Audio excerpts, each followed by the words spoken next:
नमस्कार, आप देख रहे हैं न्यूज नेशन डिजिटल। मैं हूं सैयद आमिर हुसैन। आज हम बात करेंगे एक ऐसी हलचल की जो रंगों के माहौल में कहीं ना कहीं खलबली पैदा कर गई। खलबली किस तरह की? आम आदमी पार्टी की मुश्किलें दरअसल लगातार बढ़ती जा रही हैं और नाम आ रहा है जेल नंबर 1 का। जेल नंबर 1 आखिर क्या है और इसका आम आदमी पार्टी से क्या सरोकार? दरअसल आम आदमी पार्टी के पूर्व deputy CM Manish Sisodia jail number 1 Tihar jail में बंद है। जेल नंबर 1 ऐसी खतरनाक जेल है जिसे बताया जाता है कि काफ़ी खतरनाक अपराधी वहां पर बंद किए जाते हैं। ऐसे खूंखार अपराधी जिनके ऊपर मर्डर से लेकर के तमाम अपराध जो हैं उसमें वो शामिल होते हैं, ऐसे अपराधियों को जेल नंबर 1 में रखा जाता है। आखिर मनीष सिसोदिया को जेल नंबर 1 में क्यों रखा गया? क्या उनकी हत्या कराने की साजिश रची जा रही है? इसके बारे में बाकायदा प्रेस कॉन्फ्रेंस की गई आम आदमी पार्टी की तरफ से, वो भी होली के दिन जब पूरा देश रंगों में डूबा हुआ है।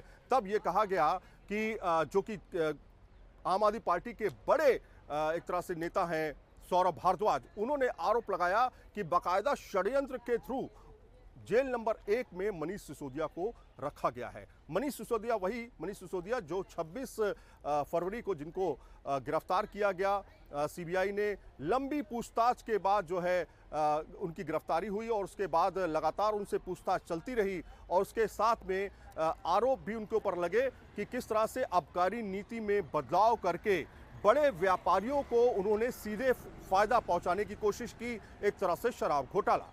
तो ये 2021 और 22 की आबकारी नीति थी, उसमें बदलाव करके लोगों को, खास तौर पे वो व्यापारी जो कि शराब व्यापारी थे और बड़े व्यापारी थे, उनको फायदा पहुंचाने की कहीं ना कहीं कोशिश की गई। और उसमें ये भी बात सामने आई कि मोबाइल का जो इस्तेमाल किया जा रहा था उसमें भी इधर उधर उसे करने की कोशिश की गई, यानी सबूत मिटाने की कोशिश की गई।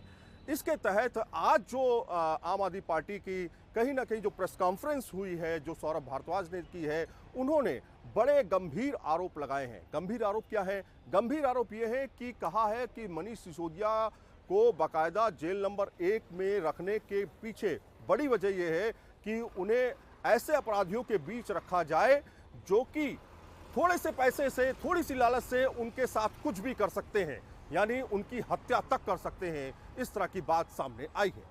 हालांकि इस मामले पर बीजेपी ने साफ स्पष्ट किया है कि ऐसा कुछ भी नहीं है, ये गलत बयानबाजी की जा रही है, इस तरह से प्रेस कॉन्फ्रेंस करके गलत तरीके से बोला जा रहा है। और ये भी कहा गया बीजेपी की तरफ से कि इस तरह की राजनीति बीजेपी नहीं करती है, बदले की राजनीति बीजेपी नहीं करती है। जहां पर लगातार आरोप लगा रही है आम आदमी पार्टी की बीजेपी जो है लगातार बदले की राजनीति करती है, तब जब विधानसभा चुनाव वो लगातार हारती रहे, यानी बीजेपी हारती रही, और अब एमसीडी में बीजेपी हार गई, तब इस वजह से इस तरह की चीजें की जा रही हैं। फिलहाल बैरक नंबर, या कहें जेल नंबर 1, बैरक नंबर तो बहुत सारे बैरक होते हैं एक जेल के अंदर, बैरक नंबर नहीं बल्कि जेल नंबर 1 में जो खूंखार अपराधियों की बात की जा रही है, उसमें दरअसल तमाम तरह के सुरक्षा व्यवस्था की जाती है और बाकायदा सीसीटीवी कैमरे लगाए जाते हैं। ऐसी सुरक्षा व्यवस्था की जाती है कि बाकायदा किसी भी जेल में मौजूद आरोपी के बाकायदा जो मूवमेंट होता है या फिर उसके फेशियल एक्सप्रेशंस जो होते हैं वो तक की नोट किए जाते हैं। और ऐसी सुरक्षा घेरा उस जेल नंबर 1 में बनाया जाता है जिससे परिंदा भी पर नहीं मार सकता। ऐसे में जेल नंबर 1 में इस तरह की बात सामने आना कहीं ना कहीं सवालों के घेरे में खड़ा करता है। तो फिलहाल बीजेपी की तरफ से कहा गया है कि ऐसा कुछ भी नहीं है, कोर्ट के आदेश का पालन किया गया है और कोर्ट जिसने जिस तरह से आदेश दिया है वो उसी तरह से किया गया है। तो फिलहाल आम आदमी पार्टी की मुश्किलें बढ़ती जा रही हैं। उनके जो 2 नेता हैं, चाहे वो सत्येंद्र जैन हो जो कि पहले से आरोप में मनी लॉन्ड्रिंग केस में जेल में बंद हैं, तिहाड़ जेल में, और तिहाड़ जेल में ही उनके तमाम वीडियोस सामने आए। आपने देखा किस तरह से वो खाना खा रहे हैं, किस तरह से वो मसाज करा रहे हैं, इस तरह के भी वीडियो सामने आए। उसको छोड़ दें, अगर हम मनीष सिसोदिया की बात करें तो मनीष सिसोदिया फिलहाल 20 अप्रैल तक तिहाड़ जेल में बंद रहेंगे। लगातार पूछताछ की जा रही है। 11 आरोपियों को गिरफ्तार भी किया जा चुका है और आगे भी कार्रवाई की जा सकती है, क्योंकि अब इस मामले में ईडी ने करीब 6 घंटे की पूछताछ तिहाड़ जेल में ही जाकर बाकायदा मनीष सिसोदिया से की है।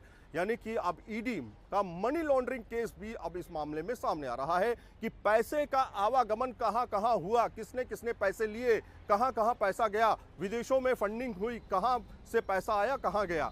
तो ये तमाम तार जो है वो जोड़ने की अब कोशिश आगे भी की जाती रहेगी। यानी आरोप प्रत्यारोप बीजेपी आम आदमी पार्टी पर लगातार चल रहे हैं, तो वहीं एजेंसियां अपना काम कर रही हैं। वीडियो जर्नलिस्ट संदीप सिंह के साथ सैयद आमिर हुसैन, न्यूज़ नेशन, दिल्ली।